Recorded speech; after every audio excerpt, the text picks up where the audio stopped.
প্রিয় ছাত্রছাত্রীবৃন্দ, স্বাগতম জানাচ্ছি আজকের অনলাইন ক্লাসে। আমি ডক্টর মোহাম্মদ জগলুল হায়দার ইকবাল, প্রাণীবিদ্যা বিভাগ, সরকারি শহীদ আসাদ কলেজ, নরসিংদী। আজকের অনার্স প্রথম বর্ষের ছাত্রছাত্রীদের জন্য প্রাণীবিজ্ঞান পরিচিতি বিষয়ের প্রাণীর জীবনের ভিত্তি অধ্যায়টি নিয়ে আলোচনা করব। গত ক্লাসে আমরা আলোচনা করেছিলাম প্রাণীর উৎপত্তি সম্পর্কে। আজকে প্রাণীর জীবনের ভিত্তি মধ্যে আমরা আলোচনা করব কিভাবে প্রাণীর জীবন শুরু হয়েছিল, কোন কোন ধাপে প্রাণীর বা প্রাণের যে জীবন প্রাণ বা জীবন সেটার উৎপত্তি হয়েছিল, যেসব ধারাবাহিক প্রক্রিয়ার মাধ্যমে, সেগুলো বিশদভাবে আলোচনা করব। আশা করছি তোমরা মনোযোগ সহকারে আলোচনাটি শুনবে। আমরা জানি জীবজগতের একটি অংশ প্রাণীজগৎ। প্রাণীজগতের সকল সদস্যই প্রাণী নামে পরিচিত। এদের দেহে প্রাণ আছে। এদের দেহ সুনির্দিষ্ট নিয়মে সংগঠিত হয়। কতগুলি বিশেষ বৈশিষ্ট্যের দ্বারা প্রাণের স্বরূপ বা বৈশিষ্ট্য প্রকাশ পায়। অন্যভাবে বলা যায়, প্রোটোপ্লাজম দ্বারা নির্মিত, যা আণুবীক্ষণিক। প্রাণীর বৈশিষ্ট্য যা আণুবীক্ষণিক, গঠনমূলক ও কার্যগত একক কোষ নামে পরিচিত। প্রাণীদেহ একটি বা একাধিক কোষের সমন্বয়ে গঠিত। এককোষী প্রাণীদের একটি মাত্র কোষের সাহায্যে দেহের যাবতীয় জৈবনিক কার্যকলাপ সংগঠিত হয়। অপরপক্ষে বহুকোষী প্রাণীতে কোষের সমন্বয়ে গঠিত সকল কার্যক্রম সম্পন্ন হয়ে থাকে। বহুকোষী প্রাণীদেরকে অর্গানিজম বলা হয়ে থাকে। কতগুলি এককের মধ্যে সম্পাদিত কর্মের সমন্বয় ঘটে থাকে। একটি জীবিত প্রাণীর মধ্যে আন্তঃসাম্য, শ্বসন, বিপাক, পুষ্টি, রেচন, চলন, বৃদ্ধি, প্রজনন, উদ্দীপকের সাড়া প্রদান, পরিবর্তনশীল পরিবেশে অভিযোজন, এসব বৈশিষ্ট্য পরিলক্ষিত হয়। এছাড়াও প্রাণীতে সুস্পষ্ট শ্রমবণ্টন দেখা যায়। এদের গঠন ও কার্যগত একক কোষ সর্বদাই কার্য সম্পাদনে ব্যস্ত। বিবর্তনের ধারা লক্ষ্য করলে দেখা যায়, প্রাণীজগতে পৃথক পৃথক সংগঠন স্তরের অস্তিত্বের বিকাশ ঘটেছে। অভিযোজনের কারণে উন্নত বৈশিষ্ট্যের বিকাশ ঘটেছে। তার ফলে প্রাণীদেহে গঠনগত জটিলতা বৃদ্ধি পেয়েছে। এভাবে প্রাণীজগতে প্রাণীদের সাংগঠনিক মাত্রার সূত্রপাত হয়েছে এবং এ ধারা অব্যাহত রয়েছে আজ অবধি। জীবন বিকাশের সময় পৃথিবীতে ধারাবাহিক কতগুলো কার্যক্রম বা ধারাবাহিক প্রক্রিয়ার মাধ্যমে জীবনের আবির্ভাব ঘটেছে, যা 4টি ধাপে আলোচনা করা যায়। প্রথম ধাপে আছে মলিকুলার পর্যায় বা জৈব অনুসৃষ্টি। এই পর্যায়ে amino acid, sugar, purine, fat, glycerol প্রভৃতি জৈব অণু সৃষ্টি হয়েছিল। তার পরবর্তী ধাপে সেই জৈব অণুগুলোর পলিমার সৃষ্টি হয়েছিল বা পলিমার বা শিকল সৃষ্টি হয়েছিল। সেটাকে বলা হয় পলিমারিক পর্যায়। এই পর্যায়ে পূর্বের যে জৈবকণা, সেই জৈবকণা থেকে, যেমন সুগার থেকে স্টার্চ, অ্যামাইনো অ্যাসিড থেকে প্রোটিন, নিউক্লিক অ্যাসিড, এসব সৃষ্টি হয়েছিল। তৃতীয় পর্যায়ে আছে সেমিবায়োটিক পর্যায়। এই পর্যায়ে পূর্বে সৃষ্ট পলিমারদের মধ্যে আন্তঃক্রিয়ার ফলে কোয়াসার্ভেট, মাইক্রোস্ফিয়ার, প্রোটোবায়ন্ট জাতীয় পদার্থের সৃষ্টি হয়।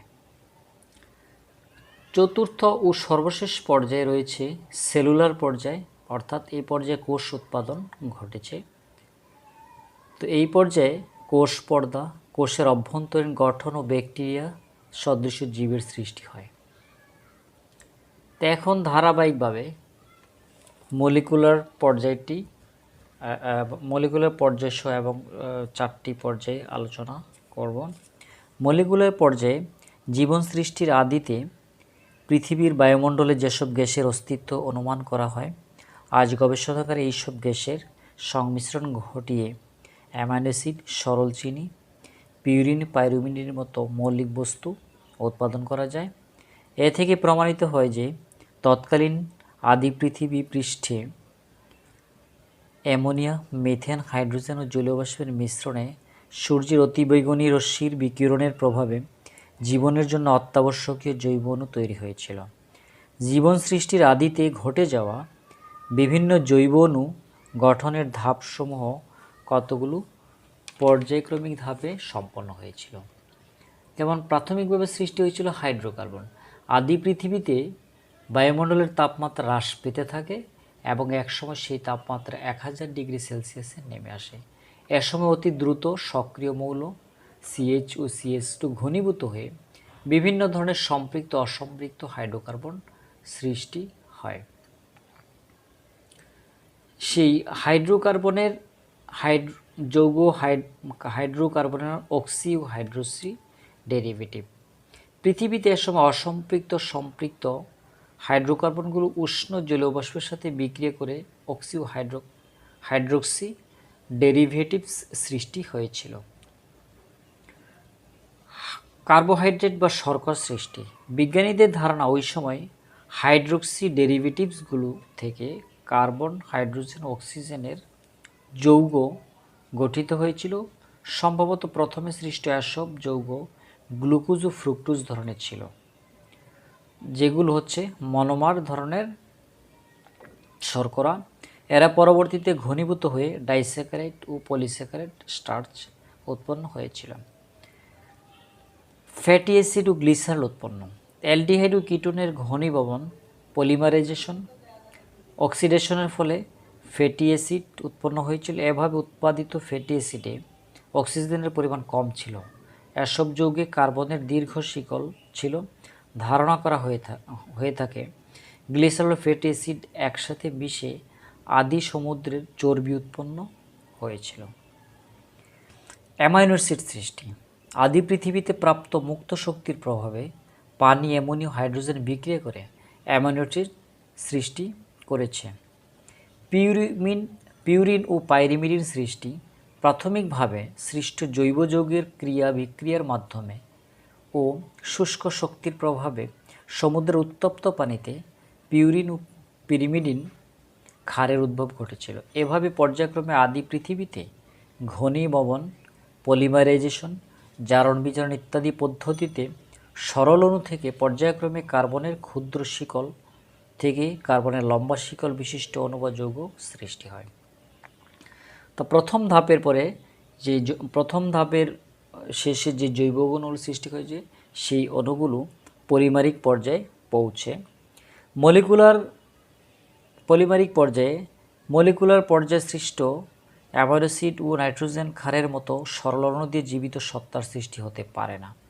জীবন সৃষ্টির জন্য প্রয়োজন হচ্ছে প্রোটিন ও নিউক্লিক অ্যাসিডের মতো কতগুলো ম্যাক্রোমলিকুলীয় পরিবার সৃষ্টির লক্ষ্যে এ সময় পৃথিবীতে প্রিবায়োটিক সংশ্লেষণ সংঘটিত হয়।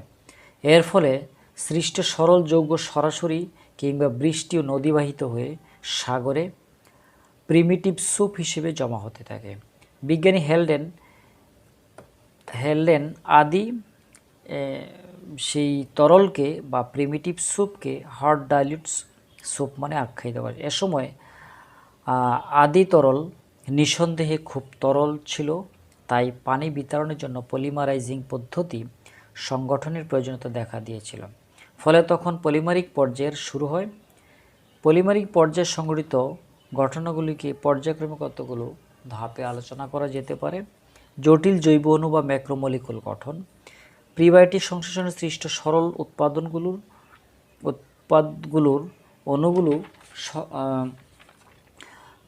অণুগুলো সাগরের অক্সিজেনবিহীন তরলে একত্রে জড়ো হওয়ায় ক্রমশ বৃদ্ধি পেতে থাকে।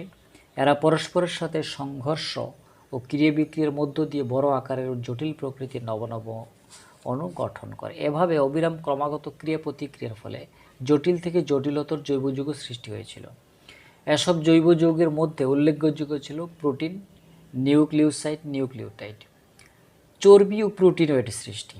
এ সময় সুগার অণুগুলো সম্মিলিত হয়ে পলিমারাইজেশন পদ্ধতিতে পলিস্যাকারাইড গঠন করে। এ পলিস্যাকারাইডের মধ্যে উল্লেখযোগ্য ছিল স্টার্চ, সেলুলোজ ও গ্লাইকোজেন। এ সময় আদি তরলে ফ্যাটি অ্যাসিডের সাথে গ্লিসারল মিলিত হয়ে ফ্যাট সৃষ্টি হয়েছিল। একই সময় অ্যামাইনো অ্যাসিডের পলিমার মিলে প্রোটিনয়েড গঠন করেছিল, যা অনেকাংশে প্রকৃত প্রোটিনের অনুরূপ ছিল। প্রোটিন অনুরূপ উৎপত্তিকে জীবন সৃষ্টির উল্লেখযোগ্য ঘটনা হিসেবে বিবেচনা করা হয়। নিউক্লিক অ্যাসিড সৃষ্টি। সুগারের সাথে ফসফরিক অ্যাসিড, পিউরিন, পাইরিমিডিন ক্ষারগুলো মিলিত প্রাথমিক পর্যায়ে পিউরিন সুগারের ফসফেট ও পাইরিমিডিন সুগার ফসফেট গঠন করেছিল। এদেরকে নিউক্লিওটাইড রূপে চিহ্নিত করা হয়। বিজ্ঞানীদের ধারণা প্রায় 3.5 মিলিয়ন বছর পূর্বে পলিমারাইজেশন প্রক্রিয়ায় নিউক্লিওটাইডগুলো পরস্পরের সাথে মিলিত হয়ে জটিল নিউক্লিক অ্যাসিড তৈরি করেছিল। নিউক্লিয় প্রোটিন সৃষ্টি। এসবে বিভিন্ন অণুগুলোর মধ্যে সমষ্টিবদ্ধ হওয়ার একটি প্রবণতা ছিল, যার কারণে নিউক্লিক অ্যাসিড ও প্রোটিন একত্রে যুক্ত হয়ে নিউক্লিয় প্রোটিনের বৃহৎ অণু সৃষ্টি হয়েছিল। বিজ্ঞানীরা অনুমান করেন যে এসব নিউক্লিয় প্রোটিনের এমন কতক বৈশিষ্ট্য ছিল যা সক্রিয় জিনে বিদ্যমান। এ ধরনের জিন একত্রে সমষ্টিবদ্ধ হয়ে একটি বড় একক গঠন করেছিল। এসব ইউনিটকে বর্তমানে প্রাপ্ত ভাইরাসের সাথে তুলনা করা যায়। এসব ভাইরাস সদৃশ্য ইউনিটগুলোকে প্রোটোভাইরাস নামে অভিহিত করা হয়। প্রোটোভাইরাসই ছিল প্রাথমিক জীবন গঠন ও রাসায়নিক বিবর্তনের ভিত্তিস্বরূপ। এই পর্যায়ে আমরা আলোচনা করব সেমিবায়োটিক পর্যায়ে। জীবনের বিবর্তনের ধারাবাহিকতায় তৃতীয় স্তরে সেমিবায়োটিক পর্যায় সংঘটিত হয়। এই পর্যায়ে কোয়াসার্বেট ড্রপলেট, প্রোটিনয়েড, মাইক্রোস্ফিয়ার ও প্রোটোবায়ন্ট এর আবির্ভাব ঘটে। কোয়াসার্বেট। বিজ্ঞানী এআই অপারিন এর গবেষণা থেকে জানা যায় তৎকালে সরল প্রোটিনের তরল দ্রবণ যে কোনো জটিল সুগারের সাথে মিলিত হয়ে এক ধরনের ড্রপলেট উৎপাদন করেছিল, যা কোয়াসার্বেট ড্রপলেট নামে পরিচিত। এসব ড্রপলেট চারপাশের দ্রবণ থেকে কলোডাল দ্রব্য পরিশোষণ করে তাদের অভ্যন্তরে জমা করত। এভাবে এর আকৃতিতে বৃদ্ধি পেয়েছিল। একসময় এই কোয়াসার্বেটগুলো বিভাজিত ওই ছোট ছোট কোয়াসার্বেট ড্রপলেট সৃষ্টি করতে সক্ষম হয়েছিল। প্রোটিনয়েড মাইক্রোস্ফিয়ার।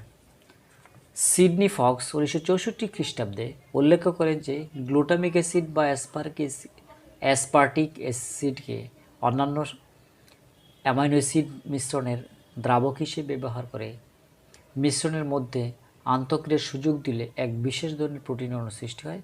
একে বলা হয় প্রোটিনয়েড মাইক্রোস্ফিয়ার।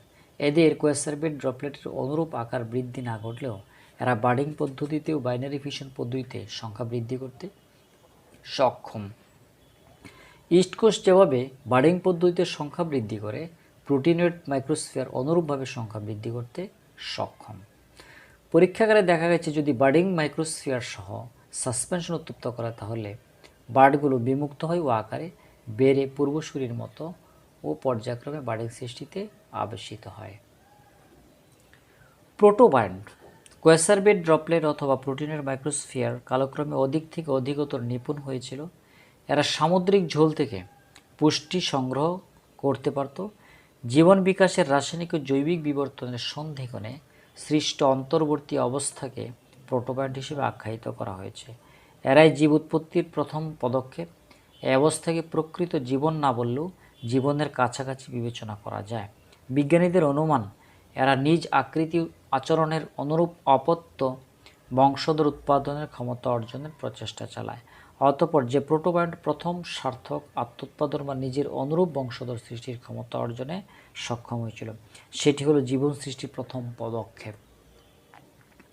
সেলুলার পর্যায়ে, যেটি সর্বশেষ পর্যায়ে, বিজ্ঞানীদের অভিমত কোষ উৎপাদনের প্রাক্কালে আদি সাগরের তরলে ভাইরাস সদৃশ্য কণার অস্তিত্ব ছিল। এই যুক্তির সপক্ষে সদ্য আবিষ্কৃত ভেড়ার রোগ সৃষ্টিকারী অতি ক্ষুদ্র স্ক্র্যাপি ভাইরাসের প্রসঙ্গ উল্লেখযোগ্য। এদের সরল গঠনে কোনো প্রকার নিউক্লিক অ্যাসিড থাকে না, শুধুমাত্র প্রোটিন বিদ্যমান। অতঃপর ভাইরাসের সরল ধরনের অবস্থা থেকে ক্রমশ জটিল অবস্থার দিকে পরিবর্তন ঘটতে থাকে। ক্রমান্বয়ে আকার যেমন বৃদ্ধি পেয়েছে, তেমনি প্রোটিনের চারিদিকে লিপিডের আবরণ সৃষ্টি হয়েছে এবং আরএনএ আবির্ভাব ঘটেছে। দীর্ঘ সময় পর এদের আকার ও জটিলতা বৃদ্ধি পেলে আরএনএ মজ্জার সাথে সম্ভবত রিভার্স ট্রান্সক্রিপশনের সদৃশ কোনো পদ্ধতিতে ডিএনএ যুক্ত হয়েছে। ট্রান্সক্রিপশন পদ্ধতিতে আরএনএ টেমপ্লেট থেকে উৎসেচকের ক্রিয়ায় ডিএনএ সংশ্লেষিত হয়েছে।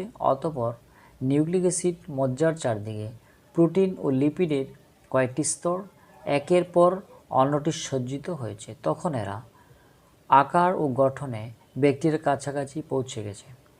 উল্লেখিত পরিবর্তনগুলো ঘটে চলার কারণে প্রোটোবায়ন্ট সুগঠিত জৈবিক অবস্থায় উন্নীত হওয়ার পথে ছিল।